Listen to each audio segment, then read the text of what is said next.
our last panel for today with the executive producer of The Girl Who Escaped, the Cara Robinson story, Elizabeth Smart, along with Cara Robinson Chamberlain herself. Welcome, ladies. Thank you. Hi. All right, well, let's go ahead and get started. We'll go to Jay Bobbin from Grace Note. Jay Bobbin, please unmute your mic. Thank you very much. Hi, ladies. Elizabeth, my question is for you. I know you've had a connection to Lifetime for a while, and I know it kind of, I want to say comes and goes, and that's not the way I mean it, but it's not a steady connection. It's as the project comes up. How does it work? Do you find a story, or do you see a story or know of one that you bring to them, or do they suggest something to you, or does it work both ways? I would say it works both ways, but it's always very important for me for any project that I take on. I mean, whether it's executive producing anything or really anything, is that the survivor has their voice and it's respected and they're able to tell their story the way that they want to. Thank you. Thank you, Jay. Up next, we have Fred Topple. Fred, please unmute your mic. Hi, Topel. Elizabeth and Cara, since you've, as executive producers of this, since you've both been through real life ordeals, what are some things you wanted to make sure were in the movie to convey the sort of situations you've been through? Cara, if you want to go first, I'll follow after you. Yeah, sure. I think for me, what is important is telling a story, like Elizabeth said, that's authentic to what I actually experienced. But also one of the things that Elizabeth and I have both identified in our journey towards healing and being survivors of, crime stories is that we did not see anyone in the media that was experiencing a traumatic event in the way that we were experiencing it. So for me, I think what's most important is telling a story that might look a little different, how I responded, how I reacted than some of the stories you've seen on television, because ultimately I know that I'm not alone in how I responded to my particular trauma. And so the ability to tell a story that looks a little different is what's most important for me.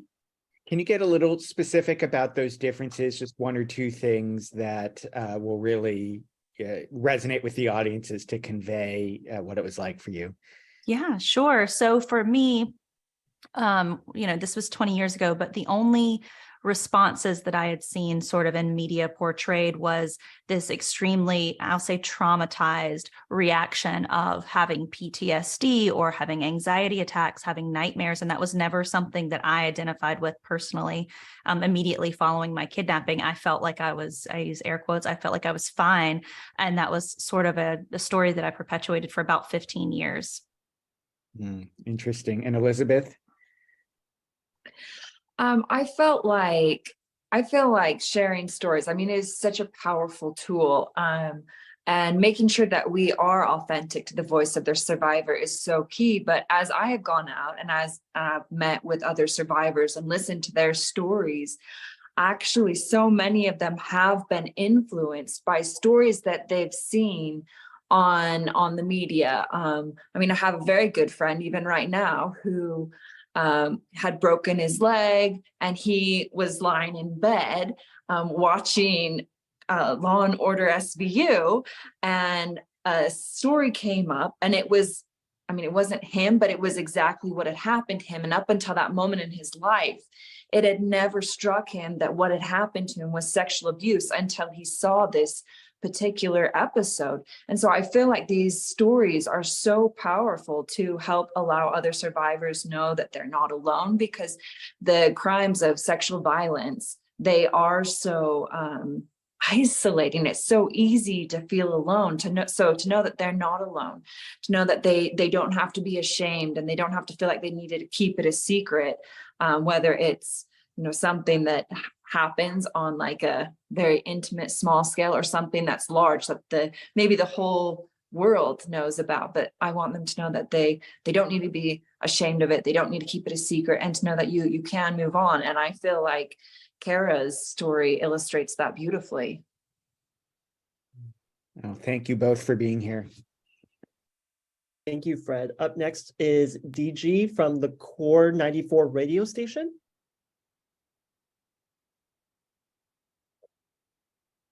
DG, please unmute. There you go. Yes, hi. My question is for Miss Cara Robinson. How are you? I am good. Yes, can you tell me about the strength that you found or did you had to find to survive? And what does that take, for us humans? Because they say it takes a traumatic experience or something basically life-threatening. Like, could you tell me where you gathered that from and where you said, okay, this is it, and I'm not gonna be a victim, I'm gonna be a survivor? Can you tell me what happened? Absolutely. So I think it comes from two places. The first is I am actually just a very strong-willed, stubborn person, and I decided pretty quickly that I did not want this person that took me captive to have any more control over me than he possibly could. So anything I could do to maintain control. So that was kind of me remaining calm. That was me escaping, and that was me going forward and not being a victim, so to speak.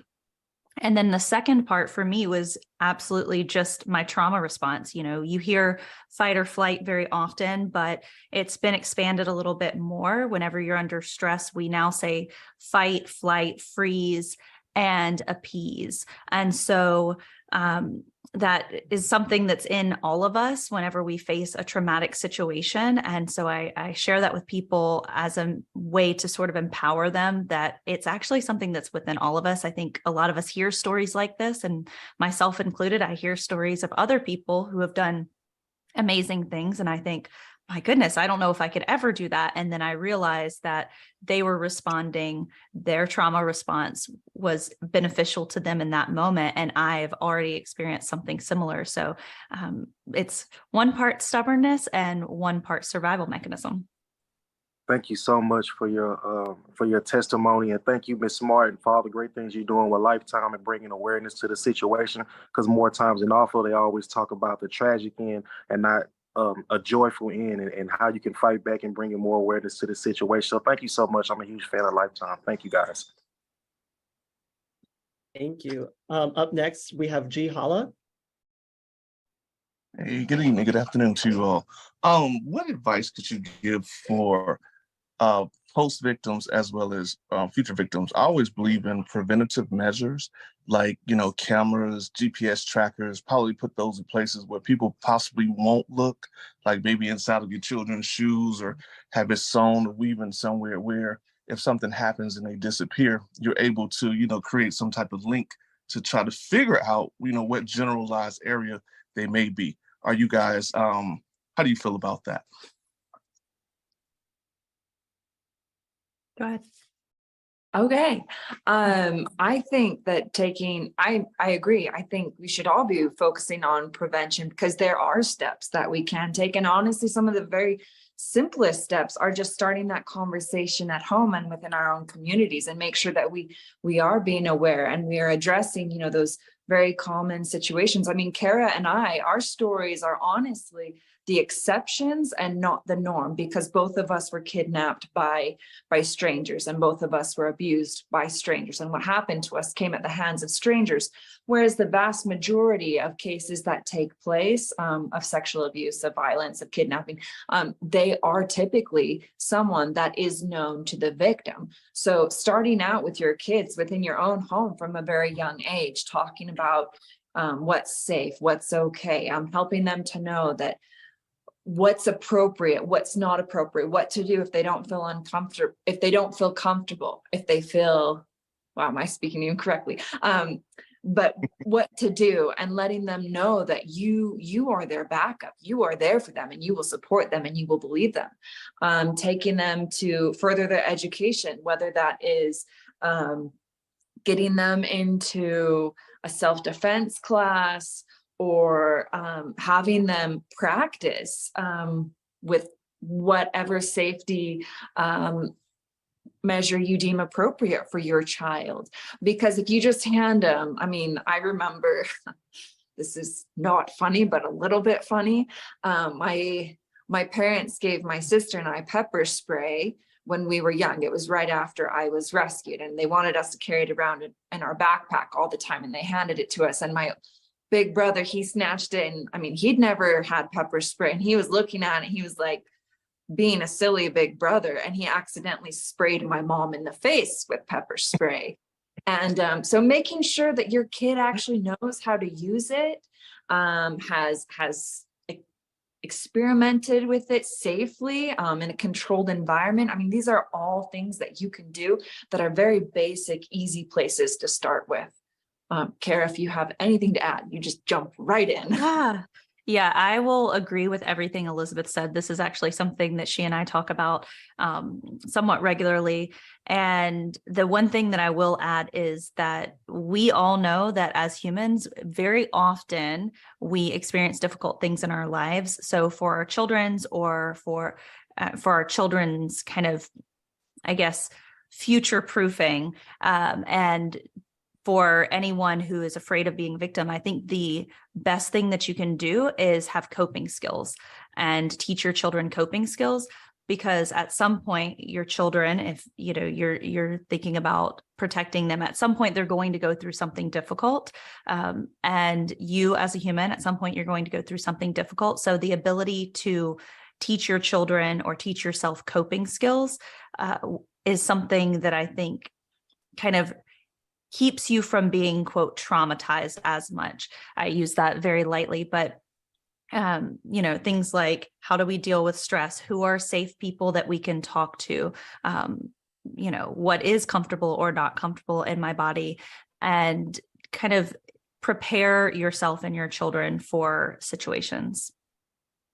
Thank you so much. Wonderful. Thank you. We have time for a couple more questions, but this has been a great participation, so thank you all. Up next, we have Angela Brown.